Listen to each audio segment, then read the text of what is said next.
Recently, there is some discussion we have entered into with one of our partners and friend, United Kingdom, something to do with migration. I know it has caused another confusion, and I want to explain it to you. And again, I first had to say what I said, and I bring this because it should be seen in that context of who we are and who we want to be. Because I have seen some people say, you know,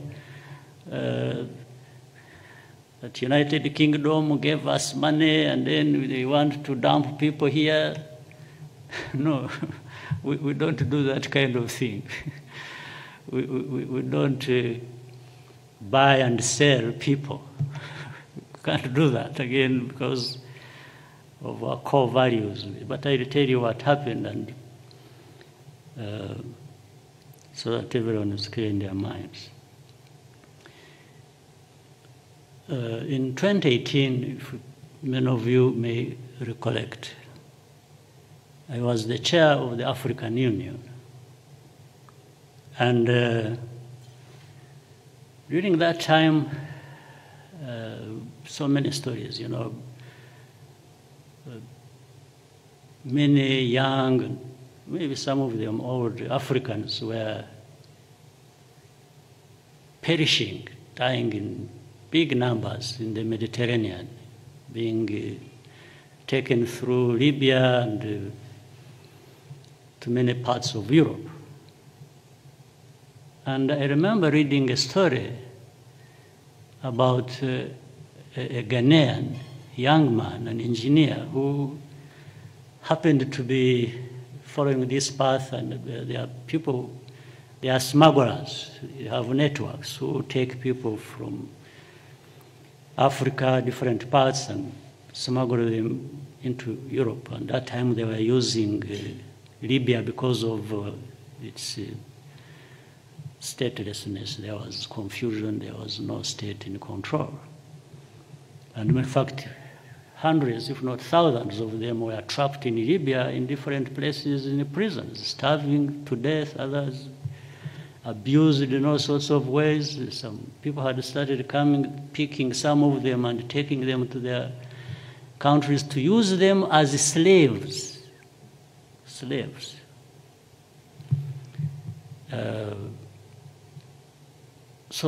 And we were somewhere discussing with some of the leaders, and I was telling them, why don't we address this problem? I said, for example, for me, I am not just going to suggest this theoretically that it can work. I want to even provide an example. I said, let's find ways. If we got all these people trapped in Libya who they can't go back to where they came from, they can't move ahead to Europe where they wanted to go.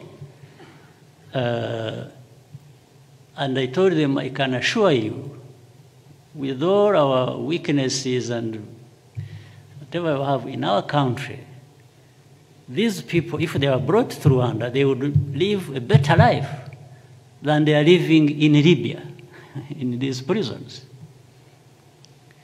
And I said, so if we brought them, then other countries interested in helping in this program, we can do the following. One, we can ask these people whether they want to go back to where they came from, now that they found themselves mistaken and in a very terrible situation in Libya. They may end up wanting to go back home. Because I had read that story of the Ghanaian I was telling you, who was, for him, he was an educated man, young man, but I think illusioned about. I think he was an engineer. I read it, but for some reason he wasn't employed. And so the networks that were smuggling people to Europe took him. And when he was in Libya, he got stuck. He found he was not going forward. So he had paid some amount of money which he got from his parents, You remember the story we were talking about, $800 or $900 we had been paying through to these smugglers. And so he started negotiating with the smugglers to take him back, and he would pay the same amount of, again, same amount of money, which means 1,600 or 1,800. But this time he didn't have it. It would be paid when he got back to Ghana by, I think, his parents. So the smugglers took him back. But this is because he discovered there was no way of continuing to Europe. But even if he had reached Europe, by the way, I'm not sure, maybe what he had in mind he would become or was going to be the case. Maybe he was just going to be the same person as he was in Ghana, even in Europe, wherever he would be. He wasn't going to get that good living now. But anyway, so agreed, if they arrived here, they could easily be taken back home if they choose to go back home.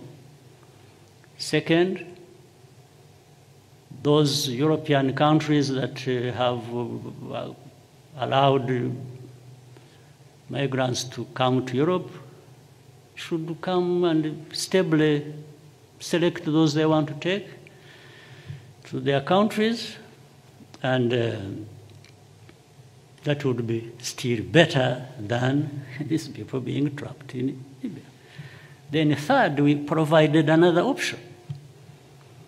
We said, for those who can't go back, or don't want to go back for some reason of their own, and may not be selected by the countries that want to absorb them, we are giving them another option. We can actually find ways in which they can stay here. There were these three options in 2018. So I think that's how now this new situation developed, with the UK and others contacting us. It's like they learned from this case and said, can we have people processed here stably instead of being smuggled into our countries and doing this and that? And this time, they are not just going to be Africans. They may be, a number of them Africans. They are going to be other people from other countries. We allowed people from Afghanistan to come here. Even now, there are still students who were brought here. They are still staying with us. So I'm saying there are things that have really changed about us. And that's why I'm saying we don't have to learn values from anybody ourselves. We have values in us that we go by. So we can absorb Afghanistan, people from Afghanistan, from wherever, and if they are from Africa, we are even happier because they are like, we take them like family. So when the UK approached us, and because of that problem they have, I think they are smuggling people in these countries, left, right, center. So if we could talk about how to deal with that problem, we are happy to deal with that problem. There is, I understand Denmark. So there is nothing bad about this. There is nothing we can't be transparent about this. There is nothing. So this is what it is. So, and this is who we are too. So I wanted to clear this, please. We are not.